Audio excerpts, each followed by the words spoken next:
Hi, this is Bill Petrus. I'm the art director on World of Warcraft, and I'm happy to introduce the lead art staff of World of Warcraft. I'm Kyle Harrison, the lead technical artist. I'm Brandon Idle, lead character artist. Justin Tabrat, lead artist. I'm Kevin Beardsley, the lead animator. One of the biggest things that we did early on is we really had to look at the Warcraft look, and we really had to figure out, hey guys, what are we actually going to be doing in this project? We did a lot of experiments with different scales of exaggeration. We also had a different style for the textures. And we realized that it wasn't the Warcraft look. It was not there. And we had to modify that look. And what you see today is basically the blood, sweat, and tears of many years of work to try and get that style. And in some ways, we actually pushed the style. We really wanted to make our game feel like multiple artists just really lovingly rendered this game out. Everywhere from the animations to the modeling to the texturing to the lighting, the exaggerated scales of things, the animations filled with character. You can just tell by, strongly exaggerated poses and animations that, we drew from Frazetta and Disney, references that we drew from, really strong references. With the environmental work, some of the major influences obviously were like N.C. Wyeth, Howard Pyle, Dean Cornwell, some of the older American landscape artists. We really wanted to capture that atmosphere, that feel in our game where you go from one area to the other and you can feel the heat of the zone. It's interesting when you're working on a project like this, as complicated and as big it is, because you don't really see all the pieces come together at the same time.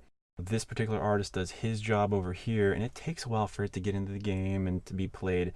And at some point in development, I don't really remember when, just when all of it started to come together, and we were just really excited to be like, wow, this really is coming together. I don't remember exactly when that was. When was that? I think it was when Westfall kind of got put together. Mm-hmm. Mm.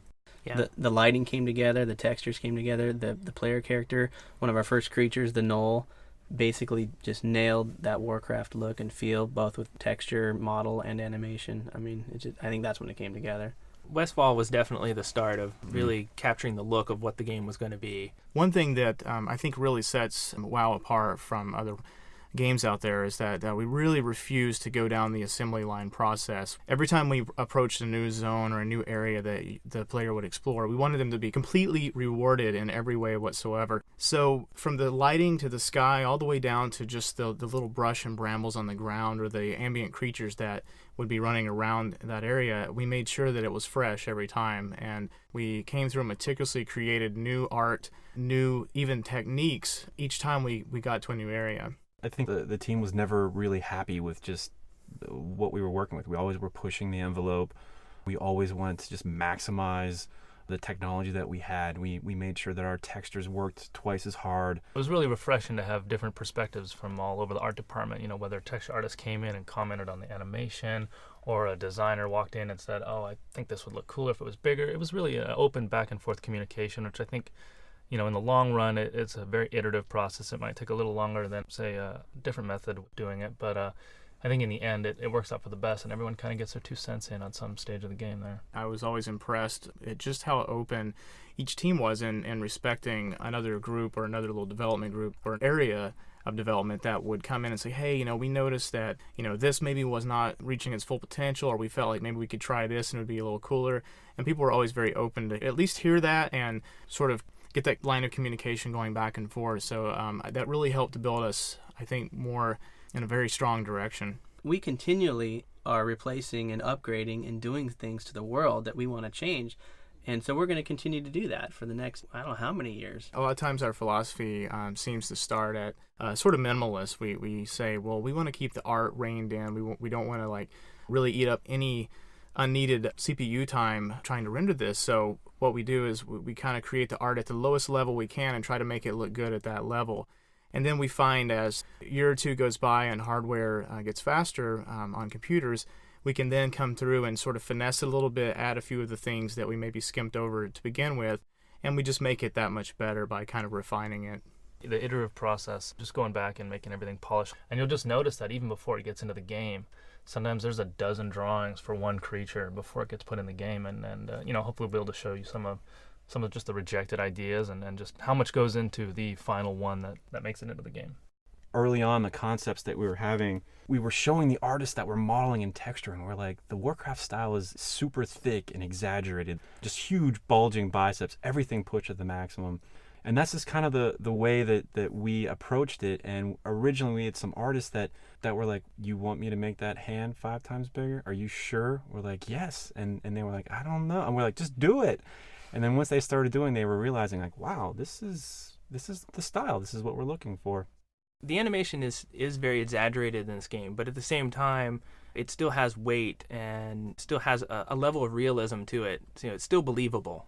I think one of the pivotal areas of our art is that it's not so much about detail. It's about form, it's about light, and it's about color. The artists pay more attention to the shape or form of an object or the texture of the surface and how the light plays off of that, and how they can get that across mood-wise with colors. I totally agree. I think it's the illusion of something rather than creating all the little details. If you can create that illusion where people go, oh wow, that's it, and it's less polys and less texture space, then we've done our job. Yeah, so in addition, what is the Warcraft style? And we had to break open all the old books and manuals and look at it, and I can think of some of the Sammy, the art director, it's old sketches, or Chris Metzen's, and some of the definitive little pieces, like just the big boots. Like, everyone's got these size, like 16 shoes in the Warcraft world. The boots are bigger than their thighs and things like that, and just trying to carry it down into the role-playing game perspective, but still trying to maintain that overall look and feel, everything meshes together, everything flows. Yeah, even down to the user interface and the icons. I mean, everything just Mm-hmm. melds together. The icons in particular, we thousands of them. I think there are thousands of icons. For thousands of icons, and not only that, but each one is just so handcrafted. It's just so lovingly painted. It was so amusing just to sit and watch how meticulously they would paint these things and concentrate on the colors and the form, and they're just fun to look at. And that was really part of the design from the art standpoint, was that you're looking at icons a lot in this kind of game, and that really is more than anything what's representing it, unless you're directly using that item in the world. So we knew that they had to be big and colorful, and you really had to just get rewarded just by looking at it. In the midst of schedules and everything, it's important not to get too bogged down and have fun. I think one of the things that defines a Warcraft is it kind of has a sense of humor. It doesn't take itself too seriously. At some points, that's kind of a challenge to infuse into this role-playing game. But we did our best, and I think if you can work in development and just kind of enjoy it and kind of laugh at it, and again, not take it too seriously, just have fun. I think one of the things that always would bring a smile to your face, even in the darkest days, is the old Shane cube.